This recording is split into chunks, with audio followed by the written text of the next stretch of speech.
van worship letterlik wil opneem, beteken dit dat die posisie waarin jy is, waar jy dink jy is, net soos wat Herod gedink het, hy is koning, hy gaan nie sy troon afstaan aan Jesus, hierdie jong koning wat gebore word, hierdie babietjie. Ek gaan worship, maar wat wou hy doen? Hy wou net vir Jesus vermoor. Hy wou nie sy troon afstaan nie. In worship moet jy jou troon afstaan. Want worship is nie net 'n uiterlike ding wat gebeur nie. Daar moet eers 'n innerlike verandering by jou plaasvind, sodat jy uiterlik dit kan doen wat jy wil doen. Worship beteken jy moet van jou troon ontslaa raak. As jy vashou aan jou waardes, jou geld, jou mooi goed, as jy nog met God argumenteer oor hierdie is myne, ek wil dit behou, sal jy nie vir God kan worship nie. Want dit beteken hierdie het meer waarde as God. Worship is 'n absolute humbling van jouself, wie jy is. En 'n upliftment. Dis die woord worship. Een prediker het eendag gesê, dit is nie worship nie, dis worthship. Dis waardevol. Want jy besef dat hy die maker is van jou. Hy is die maker. Dit is hoekom ek net nou gesê het, die oomblik toe ons lewens vir die Here gee, het ons worship ontmoet. Want toe ek die eerste keer besluit het, my lewe moet nou aan die Here behoort. Ek moet my lewe verander. Daar moet 'n verandering by my plaasvind. Het ek op my maag gaan lê. En ek het vir die Here alles gegee. En dit is die begin van worship. En wanneer was dit? Ek dink dit was 1989. So,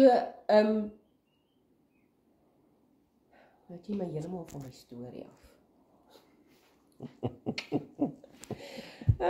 My word. Ek dink worship, vir my is worship die besef dat wat ek hier rondom my sien, wat ek het, is deur God gemaak. Dit is syne. En dit sluit my in. En die oomblik wat ek net vir God dit teruggee, is dit worship. Weet nie, dit is net hoe dit vir my. En ek dink, baie mense verwar gratitude met worship. Jy kan gratitude hê sonder worship. Ek weet van baie mense wat baie dankbaar is vir 'n bord kos vandag, vir 'n klere, vir 'n hempie om aan te trek, vir 'n boeketas om skool toe te kan gaan, maar daar's nie baie mense wat kan staan en voor God neerbuig en vir hom sê, U is my begin en my einde. Here, God Almagtig, U is die Vader, vir wie ek onvoorwaardelik liefhet. U is die skepper van hemel en aarde. U is die een wat my weg bepaal het. Voordat ek my einde sien, weet U reeds waarheen ek op pad is. So for me, Psalms, if you go through Psalms, you will see there's always Bible verses to worship God. Ja. Then Psalm 59 verse 6 say, come, let us worship and bow down. Let us kneel before the Lord our Maker. Ja, daar sê hy baie mooi, né? Ja, and then 3 is to worship God, for the Lord is a great God and the great King above all gods. Wat is daai Psalm? Psalm 95 6, 3 and 6. Okay. And then also Revelations 5 verse 8. It's where the elders, and when he had taken the book, the 4 beasts and 24 elders fell down before the Lamb, every one of them harps and golden veils full of odors, which are the prayers of the saints. And they sang a new song, saying, "You are worthy to take the book and to open the seal thereof." So even the 24 elders before God, yeah, are willing to bow their knees before God. Yeah. And you know what's so important? It must be the revelation they have of God. Because the scripture says the angels bow before him and they go and they say, "Holy, holy, holy." And when they come up again, they go down and they say, "Holy, holy, holy." And if you combine that with that scripture verse that he says, he just read for us, in your quiet time, if you don't have anything to worship God with, if you feel you do not know how, do as those angels and the 24 elders do in the Bible. Just go and stand on your knees, bow before God and tell him that he's holy. But let it come from your heart, not just your lips. Sometimes we want to worship God and we just think it's a normal prayer. It's not just a normal prayer. It is that awesome wonder that explodes inside of you to tell him who he is to you.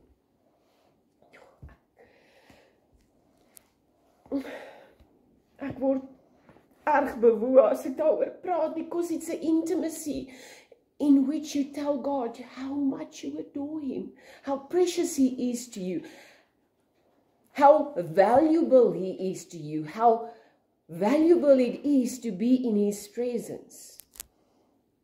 Worship is something that you give to him without first receiving something from him.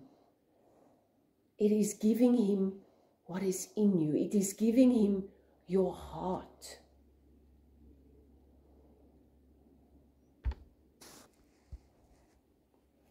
It's good to praise the Lord. That's how Psalm 92 starts. 93 is the majesty of God.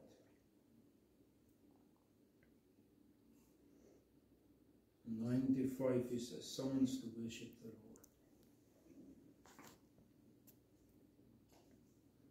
So it tells you how to worship God. Ek dink net ons is aangaan met ons dagtake. God is not bound to time. He wants your all. And through worship you can give him your all. Because you will tell him he is your all. When you come to the realization that he is your all, you want to spend time with him. And I think when you start wanting to spend time with him, worship comes alive in you. It's not just, I'm having my quiet time. I want to tell God how much I adore him. And you don't have to do that just in your quiet time. When you walk out this door and you feel the brush of the wind against your skin, and you smell freshly flowers that are just blooming now, or freshly cut grass, or what it smells like after rain, you can worship God.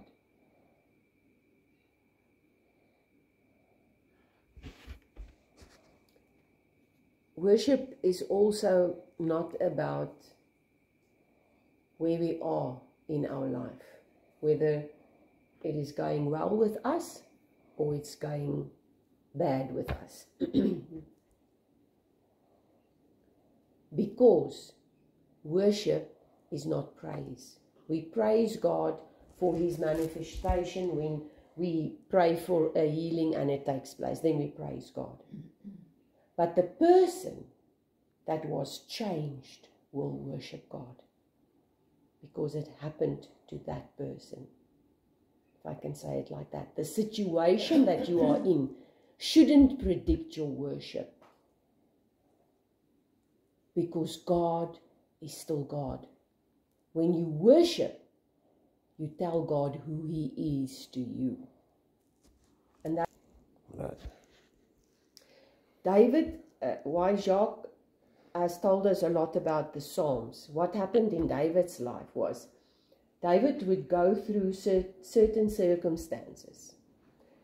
And he would write about the circumstances. The Psalms is written about what happened in his relationship with God.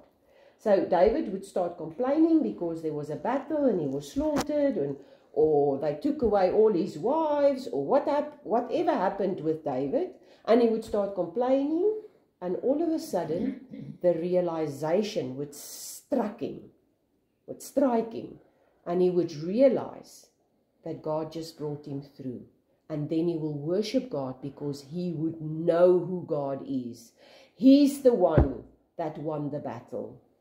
He's the one that was my refuge and my strength. He's the one that is my fortress. He's the one that has given me victory over my enemies. And he would start worshiping God. Not focusing upon himself, not focusing upon where he came from or the situation he's currently in. He might have been broke. He might have lost his son right now. But he worshiped God because he knew God is greater than the situation. En ons mor en ons por oor ons situasie. Job was in daai situasie. Maar wat het Job gedoen? Ek wil amper sê, hy het homself kaal uitgetrek voor God. Want hy het sy klere geskeur. Jou hare is die toonbeeld van wie jy is. Hy het dit afgeskeer. Daar was niks nie, hy was kaalkop. En hy het voor God geval op die grond.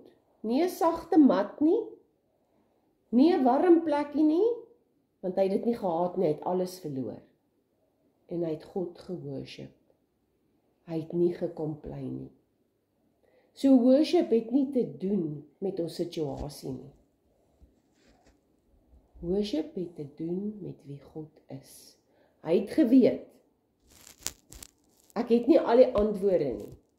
Ek weet nie hoekom die Here my hier deurvat nie. Ek weet nie hoekom almal moes doodgaan wat rondom my was nie. Ek weet nie hoekom moes my vee gesteel word en gebrand word en daar's net niks meer oor nie.